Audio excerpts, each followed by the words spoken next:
Part 6। भाई अभी जब तुम जगे रहे हो तो गुड मॉर्निंग चलती रहेगी।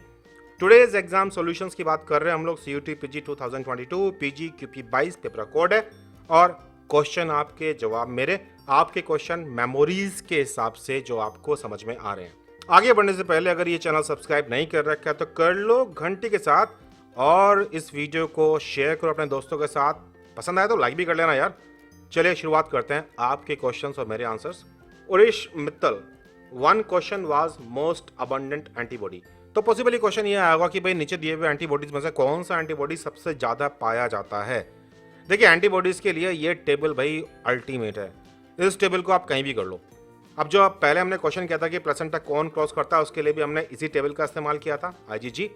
और जब हम बात कर रहे हैं कि मोस्ट अबंडेंटली एंटीबॉडी कौन सा प्रेजेंट होता है, तो 80% of the antibody in the serum is IgG। ये मान लीजिए कि आपकी एंटीबॉडीज की जो पूरी सेना है उसमें मेन इंपॉर्टेंट सिपाही IgG है। बैक्टीरिया को मारने के लिए काम आता है, वायरस को लड़ने के लिए काम आता है, ये प्लेसेंटा भी पार कर सकता है और ये फेगोसाइटोसिस में भी हेल्प करता है। शायद इसीलिए इसका नाम G रखा गया हो, एंटीबॉडी G। आफ्टर ऑल भाई इतने काम करने के बाद इज्जत तो बनती है इस एंटीबॉडी की। अब आती है बात नेक्स्ट क्वेश्चन की। मेगन गुप्ता जी का क्वेश्चन है, Gaucher's disease is caused by malfunctioning of. तुमने कभी सुना है कि कम खाओगे तो परेशान रहोगे, ज्यादा खाओगे तो भी परेशान रहोगे? भाई हम खाते पीते रहते हैं, हमारा डाइजेशन का सिस्टम उस खाने वाली चीज को डिग्रेड करता है और काम की चीजों को एब्जॉर्ब कर लेता है। ये तो हमारी बॉडी की बात हुई। लेकिन जब मैं सेल की बात करता हूँ तो सेल में भी तो लाइसोसोम्स बैठे हुए हैं। ये छोटे से ऑर्गेनल हमारी सेल जो भी खाती पीती है बनाती है, जो काम का नहीं है उसको लाइसोसोम में भेज देते हैं। यहाँ पर इसे डिग्रेड करके जो भी रॉ मटेरियल मिलेगा उसको रीयूटिलाइज करने लायक बना लेते हैं। इसलिए जब कभी लाइसोसोम्स ढंग से काम नहीं कर पाते तब हमें डिजीज हो जाती हैं। अब जैसे एसी को ले लो भाई, आप ही की सेल मेम्ब्रेन पर कई तरह के लिपिड पाए जाते हैं, फॉस्फोलिपिड्स, गैंग्लियोसाइड्स। और जब गैंग्लियोसाइड्स का डिग्रेडेशन की बात करें तो ये बड़ा इंपॉर्टेंट बन जाता है। अगर गैंग्लियोसाइड ढंग से डिग्रेड ना हो तो ये इकट्ठा हो जाएगा और सेल के काम करने के प्रोसेस पे असर डालेगा। फॉर एग्जाम्पल, अगर गैंग्लियोसाइड को डिग्रेड करने वाला ये एंजाइम ग्लूकोज रिबोसाइड ये एब्सेंट है तो बीमारी का नाम है गाउचर्स डिजीज, और ये एंजाइम लाइसोसोम में रहता है। तो भाई अगर ये एंजाइम जाएगा नहीं तो ये डिग्रेड होगा नहीं, डिग्रेड नहीं होगा तो फिर दिक्कत ही दिक्कत है, और इसी का नाम तो था गाउचर्स डिजीज। और फिर ये डायग्राम बड़ा इंपॉर्टेंट है, देखो ना यहाँ नेम एंड पिक्स की बात भी कर रखी है, फेब्रे डिजीज भी, सैंडहॉफ डिजीज भी और टेशक डिजीज भी। ये सब के सब डिजीज गैंग्लियोसाइड के डिग्रेडेशन के साथ एसोसिएटेड हैं जब वो प्रॉपर्ली डिग्रेड नहीं करते हैं तो। अब गुप्ता जी का एक क्वेश्चन हो रहा है कि mass ratio of nucleus to cytoplasm depends on mass of nucleus, mass of cytoplasm, volume of cell and कुछ और भी है जो मिस हो गया है, और एक कॉम्बिनेशन की बात कर रखी है। यार पहले ये बताओ मुझे देख करके कि ये जो भाई साहब हैं, ये भाई साहब बॉडी बिल्डर होंगे या कोई क्लरिकल जॉब कर रहे होंगे? आप जानते हैं कि हम अपने शरीर में जिन पार्ट्स का इस्तेमाल ज़्यादा करते हैं जैसे कि मसल्स, तो हमारे मसल्स डेवलप हो जाते हैं। तो जब मैं बात करता हूँ न्यूक्लियस या साइटोप्लाज्म की, तो अगर मुझे न्यूक्लियस वर्सेस साइटोप्लाज्म की रेशो देखनी है, मास रेशो, तो ये इस बात पर डिपेंड करेगी कि सेल की मेटाबॉलिक स्टेटस कैसा है, मतलब सेल में काम कितना चल रहा है। न्यूक्लियस में जो काम होते हैं ट्रांसक्रिप्शन, ट्रांसलेशन, रेप्लिकेशन, तो जितने ज़्यादा ये होंगे उतना ही बड़ा साइज न्यूक्लियस का होगा। तो जहाँ ये ऑप्शन जो मिसिंग है इनमें कहीं पर ये कुछ स्टोरेज जरूर होनी चाहिए। हालांकि अगर ये केवल मैं कहूँ कि केवल यही 3 ऑप्शन मेरे पास हैं, तब उस केस में मास of nucleus, mass of cytoplasm वाली बात चल जाएगी कि इन दोनों के बेस पर हम कर सकते हैं A/B। लेकिन अगेन जो मिसिंग ऑप्शन है वो सारी कहानी को बयां करेंगे। बट फिलहाल ये जान लीजिए कि सेल के अंदर न्यूक्लियस कितना बड़ा होगा ये इस बात पर डिपेंड करेगा कि न्यूक्लियस का मेटाबॉलिक स्टेटस क्या है। और जिसे आप बोलते हो mass ratio of nucleus to cytoplasm, तो हम देखते हैं कि पूरी सेल के मुकाबले न्यूक्लियस कितना है, पूरी सेल के मुकाबले साइटोप्लाज्म कितना है। अब आता है उरिश मित्तल जी का एक और question. One question was size of lambda vector and the options वर 12, 24, 42, 84, और इन्होंने 42 क्लिक किया है, जो कि मेरे हिसाब से इनका सही आंसर भी है।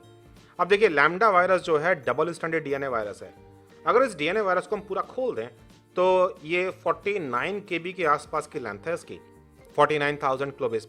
लेकिन जब मैं इस वायरस को एज अ वेक्टर इस्तेमाल करता हूँ तो उसमें से कुछ हिस्से को मैं तोड़ के बाहर निकाल सकता हूँ, जिससे वायरस की नॉर्मल साइकिल पे फर्क नहीं पड़ता और उस हिस्से के बदले में हम अपने मतलब की जीन ऐड कर देते हैं।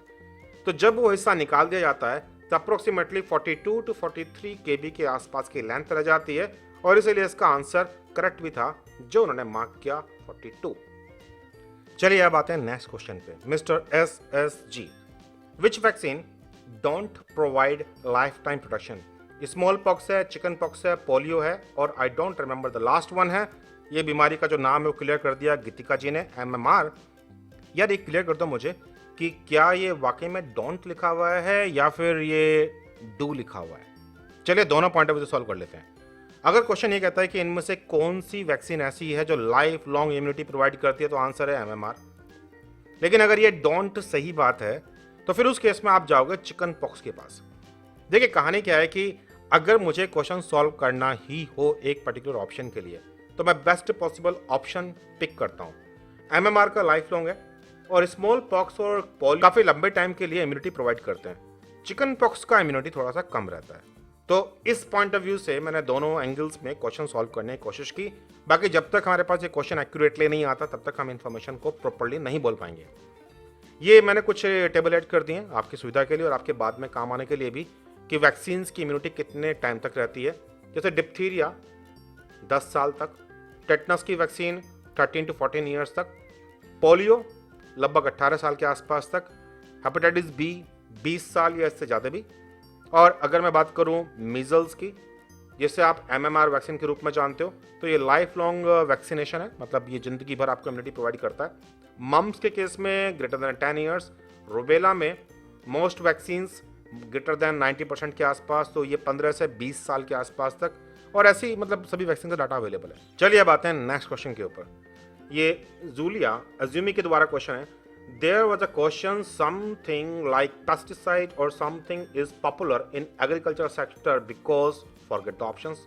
Okay, it's okay. देखिए अगर एग्रीकल्चर सेक्टर में किसी फेमस पेस्टिसाइड का जिक्र आ रहा होगा तो हो सकता है कि ये BT की बात कर रहा हूँ, बैसिलस thuringiensis। ये एक बैक्टीरिया है। ये बैक्टीरिया एक टॉक्सिन प्रोड्यूस करता है जिसे हम लोग क्राई प्रोटीन कहते हैं या फिर उसे BT टॉक्सिन भी कहते हैं।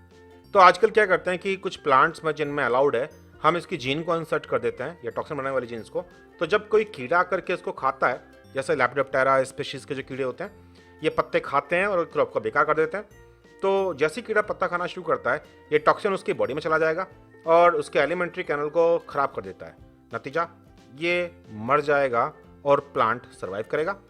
BT cotton, BT brinjal, BT मेज, इस तरह की काफ़ी क्रॉप हम देख चुके हैं जिनमें बैसिलस thuringiensis नाम के टॉक्सिन का इस्तेमाल किया जा रहा है। इसके अलावा एक दूसरा ऑप्शन हो सकता है कि एक बैकुलो वायरस होता है। बैकुलो वायरस एक वायरस है, इसे जब हम स्प्रे करते हैं तो ये वायरस भी एज अ पेस्टिसाइड इस्तेमाल हो जाता है। अब नेक्स्ट क्वेश्चन SSG के द्वारा ही है। One question was like indigenous vaccine Covaxin is developed by. देखिए हमारे यहाँ पे दो तरह की वैक्सीन कॉमनली इस्तेमाल हो रही है, एक का नाम है कोवैक्सीन और एक का नाम है कोविशील्ड।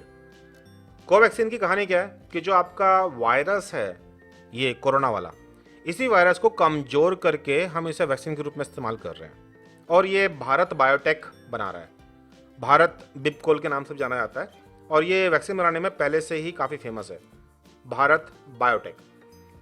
जब हम कोविशील्ड की बात करते हैं तो इसमें एक RNA का वेक्टर लिया गया है, एडिनो वायरस, और उसमें एक जीन ऐड कर दी गई है, वो जीन जो स्पाइक प्रोटीन बनाती है कोविड वायरस के, और इस वेक्टर का इस्तेमाल कर रहे हैं हम लोग वैक्सीनेशन में। तो यहाँ हम लोग कंप्लीट वायरस का इस्तेमाल नहीं कर रहे, तो इसे आप RDNA वैक्सीन भी बोल सकते हो या RNA वैक्सीन भी कह सकते हो।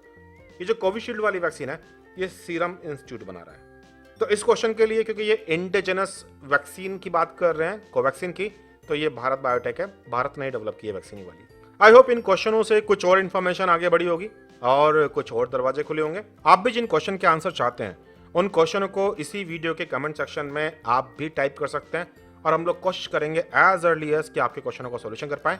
iFly के कोर्सेज ज्वाइन करने के लिए, मेरे साथ पढ़ने के लिए आप मुझे व्हाट्सअप कर सकते हैं 9013902981।